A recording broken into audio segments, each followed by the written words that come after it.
না, সে আমাকে ডিভোর্স দিয়েছে, আমাকে বলছে আজকে বলেছে আমি ডিভোর্স দিই ম্যাক্সিমকে বেগম, সে আমাকে ফোন করে বলেছে। এবং আপনি টাকা পয়সার ব্যাপারে একটা কথা হয়েছিল, তখন ইতিমধ্যে আপনি বলেছেন আপনার অ্যাকাউন্ট থেকে 36 লাখ টাকা চলে গেছে, তো সেই বিষয়ে আপনি টাকাটা মানে নিয়ে আসবেন কিনা বা টাকাটা চাচ্ছেন কিনা? না না না, রিয়ামণি থেকে রিয়ামণির 3টে ফেসবুক পেজে আইডিতে আমার 36 লাখ টাকা জমা ছিল।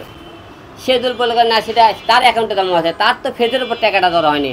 আপনি রিয়ামণি চিনতেছিলেন কেউ? আমি হলাম আপনাকে চিনাইছি।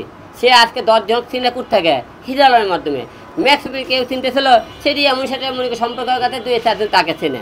তাই এইরকম রিয়ামণিকে কাউকে জোর মধ্যে দেখান যে একটা হিরো আলম তৈরি করে দেখান, একটা রিয়ামণি তৈরি করে দেখান, তারপরে বললাম আপনারা কিছু পারেন। এরকম নেট দুনিয়াতে কিন্তু আপনার কমেন্টটা কিন্তু ভাসে যে আপনি প্রতিনিয়ত এই যে নুসরাত আপনার প্রথম, তারপরে দ্বিতীয় তৃতীয়, এদেরকে নিয়ে কিন্তু আপনি সবসময় এখন যে আপনারা যে কাজটা করেন, হ্যাঁ এটা একটা নাটক কিনা, এটা নেট দুনিয়া সবসময় বিরক্ত। আসলে নাটকের কিন্তু উত্তর একটু আগে দিয়েছে আপনাদেরকে। সেটা হচ্ছে সামাজিক যোগাযোগ মাধ্যমে আমরা যেমন দেখতে পাই, আপনি আরেকজনের স্ত্রীকে নিয়ে ভিডিও করছেন, আপনার স্ত্রী আরেকজনের সাথে ভিডিও করছেন। আপনাদের এই ভিডিওগুলো দেখে সামাজিক যোগাযোগ মাধ্যমে কমেন্টগুলো আসে আপনাদের নাটক কবে শেষ হবে।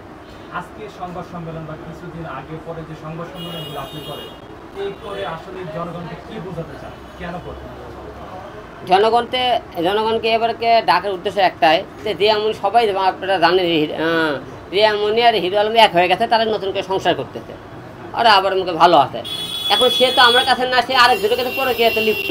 তো আপনারা হয়তো মনে করেন হিরো আলমের সাথে সে সম্পর্ক আছে, তো আমার সম্পর্কে আপনারা তাকে সম্মান করতেছে, আমার সম্পর্কে তাকে মুখে সব জায়গা থেকে বেঁচে যাইতেছে। তো আমার নামে সাইনবোর্ডটা ব্যবহার করে সে একটা অঘটন ঘটাইতেছে। তো আমি চাইতেছি না দেশ বেশি জানুক সে হিরো আলমের কাছে নাই, এই জন্য আপনাকে ডাকে জিনিসটা প্রমাণ করে দেবো, আর তার মানে অন্য কিছু না। হিরো আলম আগে চিনতেছিলেন না, রিয়ামণি চিনতেছিলেন আপনারা?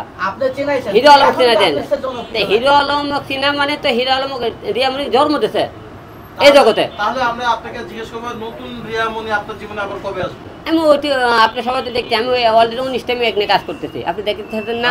রিয়ামণি খুঁজে পেয়েছেন?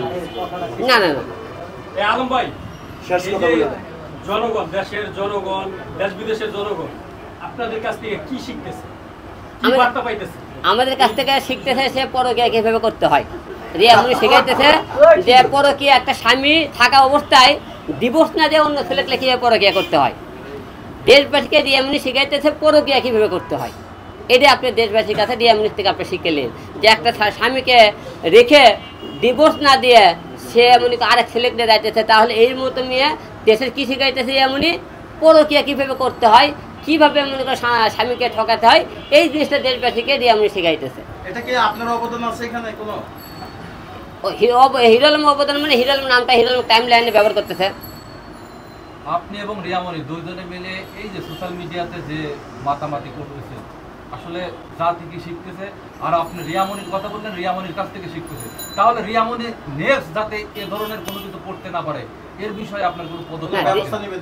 রিয়ামণি যেহেতু মনে করেন এটার ব্যবস্থা একটাই, রিয়ামণি যেহেতু সেই ছেলেকে ছাড়তে পারতেছে না, ঘুরে ফিরে তার কাছে যাইতেছে, তাই আমার মনে হয় তার কাছ থেকে আমাকে না নিয়ে আসে তার কাছে রেখে দিলে মানে এই আর মনে করি আপনাকে মিটিং মিছিল আর করতে হবে না। আমার মনে হয় যেহেতু আপনাকে রেখে ও রিয়ামণি ভাগছে ম্যাক্স অবির সাথে, আবারও ম্যাক্স অবিকে রেখে অন্য কারো হাত ধরতে পারে, এই যে একটা এটা তার ব্যক্তিগত হবে, সে কার হাত ধরবি না ধরবি আমার কাছ থেকে তারপর সেটা আমি বাধা দিতে পারি। এই ভাইরাসটা যাতে আর না ছড়াতে পারে এটা আমি না, এটা আমার বলার অধিকার নাই। সে আমার কাছে থাকার আমাকে ডিভোর্স দেওয়ার পরে কার কাছে সে যাবে না দেবে এই বলে এটা বলার অধিকার আমি রাখি।